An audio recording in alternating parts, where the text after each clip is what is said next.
Bien-aimés frères et sœurs, vous connaîtrez la vérité et la vérité vous affranchira. Ça, c'est pas moi qui le dis, c'est la Bible qui le dit. Mais moi, je vous dis mieux.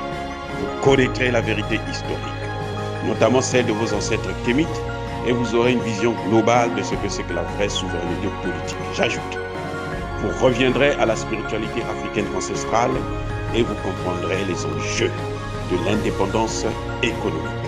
Et pour terminer, vous accepterez votre identité culturelle kémite et vous obtiendrez deux choses. La première, c'est la paix. La seconde, c'est le développement, à une condition. L'unité de toute l'Afrique noire, l'unité de tous les Noirs du monde entier. Otep à tous, bienvenue sur la chaîne des panafricanistes par essence, par conviction et par excellence.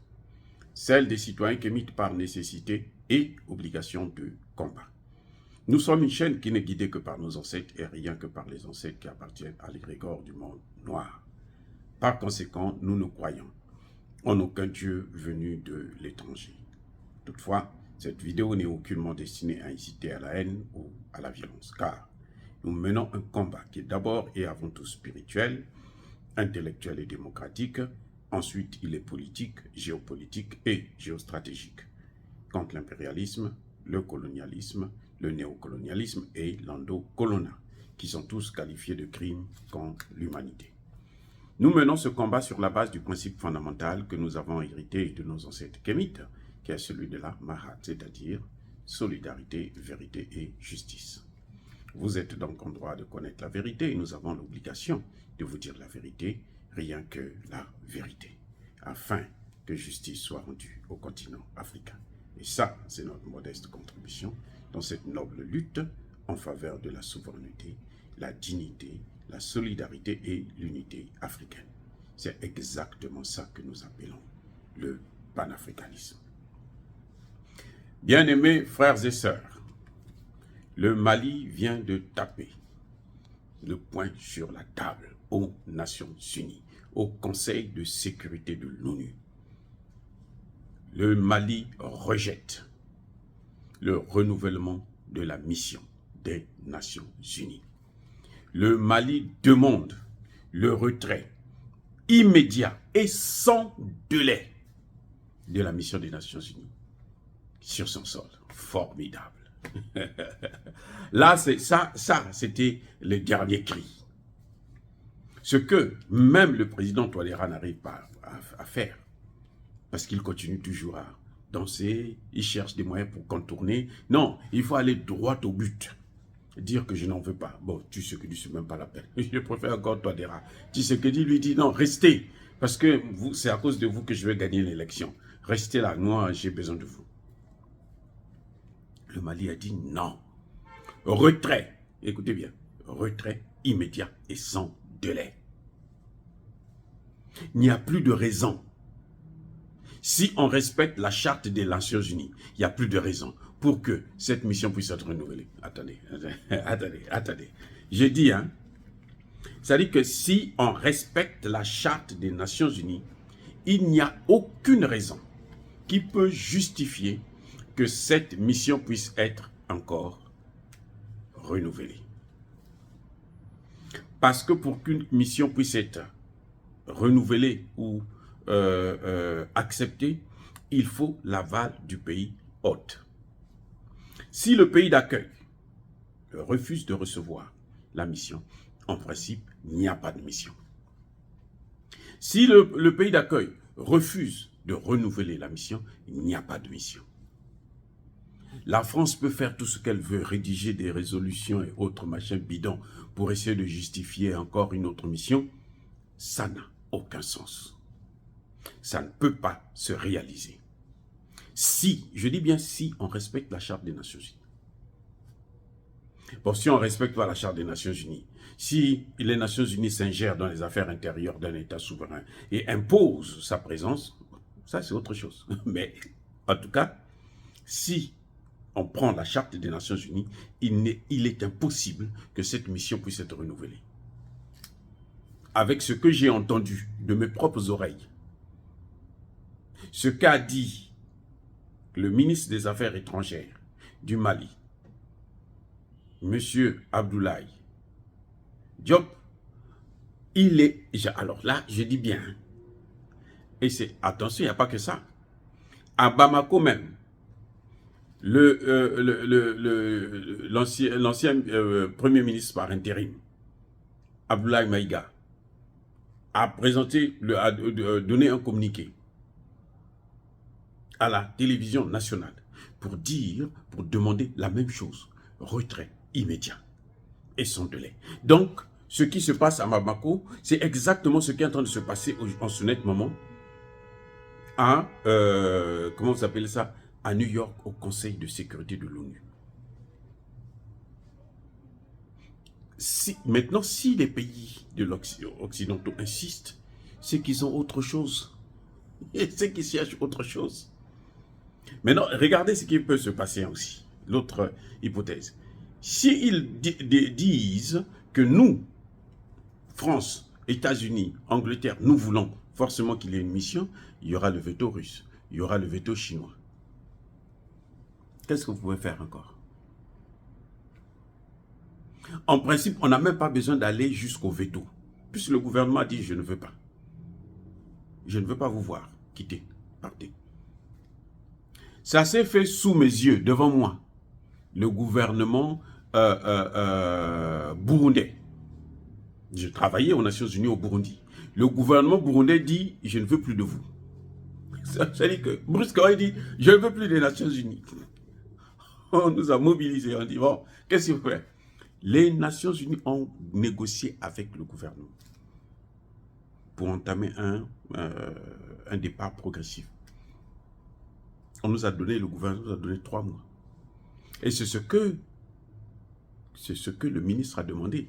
Quand il dit que le gouvernement reste ouvert aux négociations à cet effet, c'est-à-dire que le départ immédiat, c'est maintenant les Nations Unies qui vont négocier avec le gouvernement pour dire, bon, pour qu'on puisse libérer, faire partir toutes nos troupes, il nous faut par exemple 1 mois. Et puis pendant 1 mois, ils vont voir comment il faut faire pour que ces troupes partent. Et oui, ils vont faire partir petit à petit. Et 1 mois plus tard, tout le monde s'en va. Au Burundi, ça a été 3 mois. 3 mois, c'est fini, on ferme la mission. Et j'étais là jusqu'au dernier jour, les 3 mois. Donc, je connais comment ça se passe. C'est pour ça que je ne comprends pas comment Tshisekedi a une mission. Il y a une mission dans son pays depuis 24 ans. Et il est là, il continue à se balader, aller. Ça dit que c'est incroyable. Incroyable. Et vous êtes surpris que le Rwanda puisse continuer à danser sur les cadavres à Goma et à l'est du Congo. Il ne faut pas être surpris. Si le gouvernement maintient une force de maintien de la paix des Nations Unies, il faut vous attendre à ça. Ce qu'a dit le ministre des Affaires étrangères, là, ça c'est la fin, il n'y a plus rien à faire. À moins d'avoir un passage en force, que les Nations Unies se disent, nous on doit forcément rester là. Mais là, ça devient contraire à la charte des Nations Unies. Ça dit que ce que vous avez vu là, la mission des Nations Unies est terminée. Si vous regardez bien les interventions, les premières interventions, les années dernières, hein, les années passées, l'année dernière notamment, j'avais d'ailleurs même reproché ça au ministre des Affaires étrangères. Je dis, mais il ne peut pas continuer à accepter ces choses-là. Il faut qu'il s'en aille. Il faut qu'il demande le départ. Parce que eux, ils ne partent pas comme ça. Il faut que l'État demande. Il faut que le pays puisse solliciter. Pour venir, ils ont demandé au pays, nous voulons venir. Donc pour partir, c'est le pays qui doit dire que nous ne voulons plus de vous. Partez maintenant.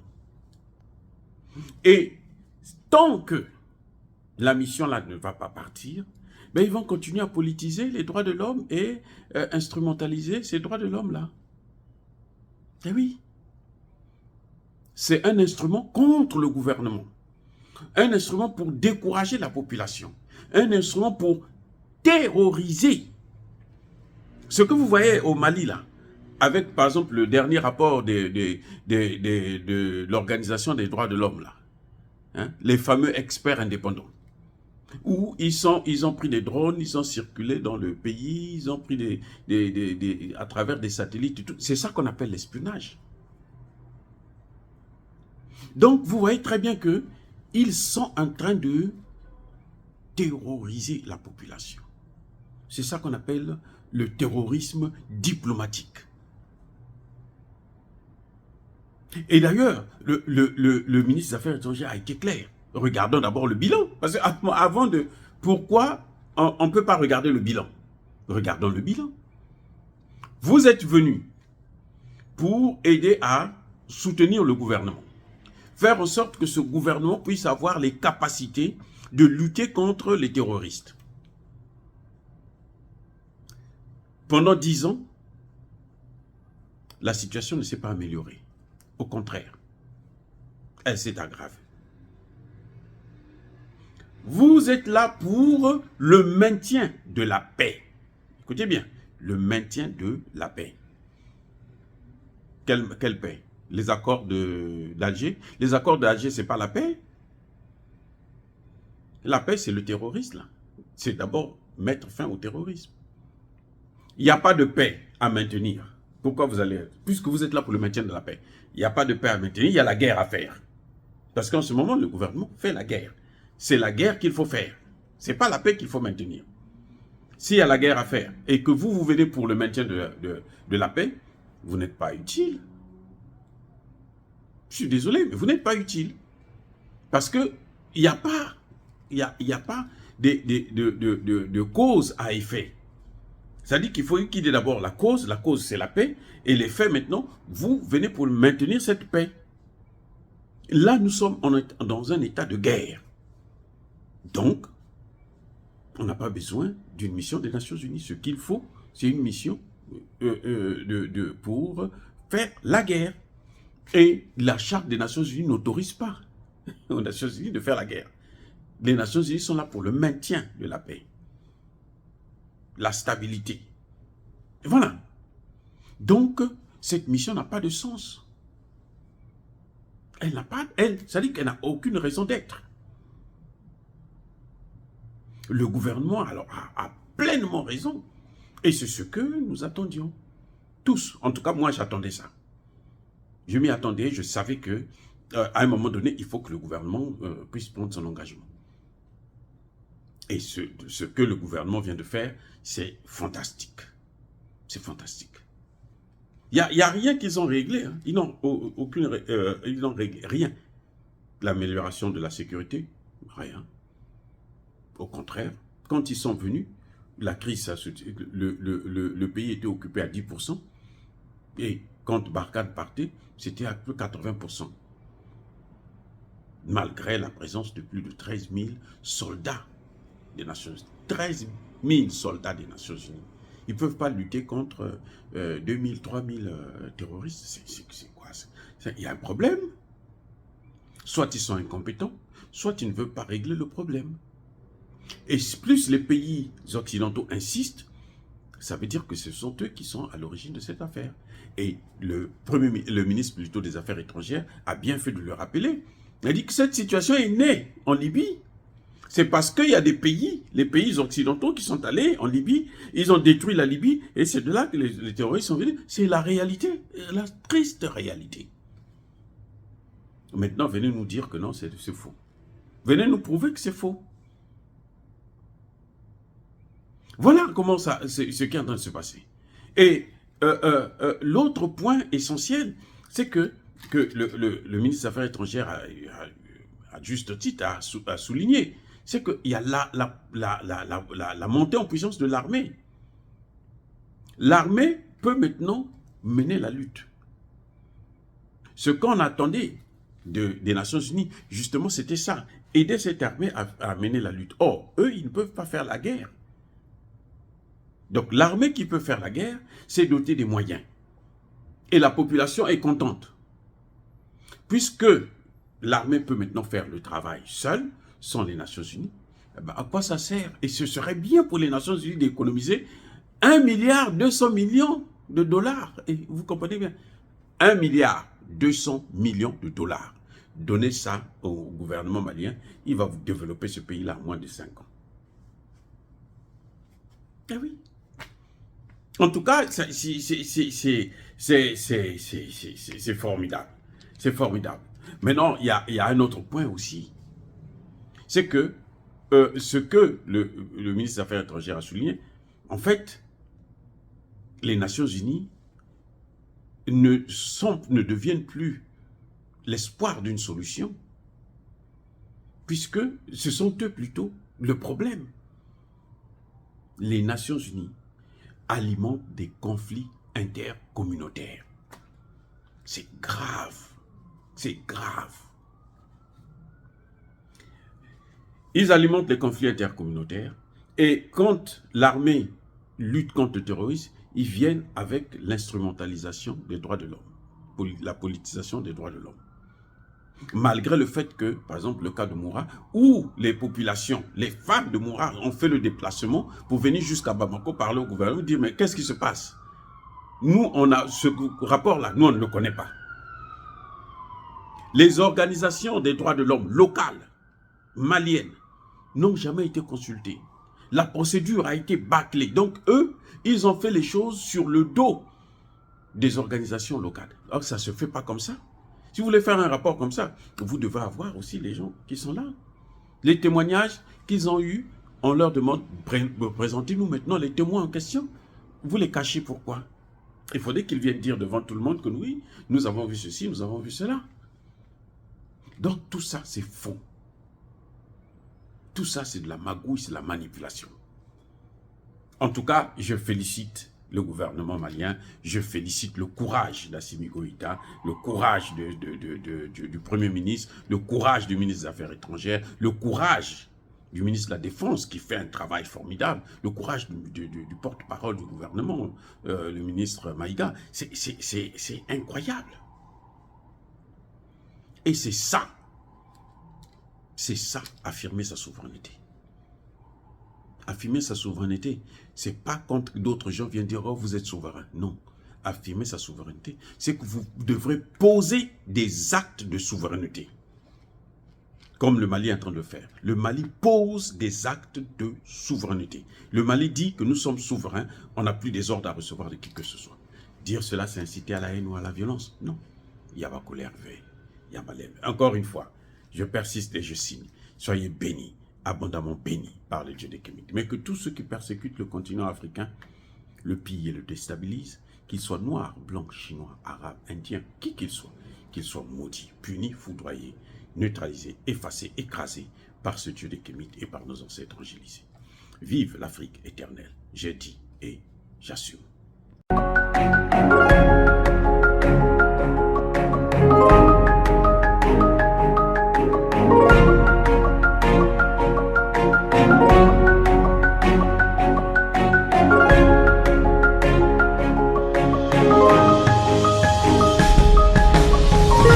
Eux, ils marchent par la foi et non par la vue. Mais moi, je vous conseille vivement de marcher par la connaissance scientifique et historique, notamment celle de nos ancêtres kémites, par les 5 sens et par l'intelligence. Abou Abia.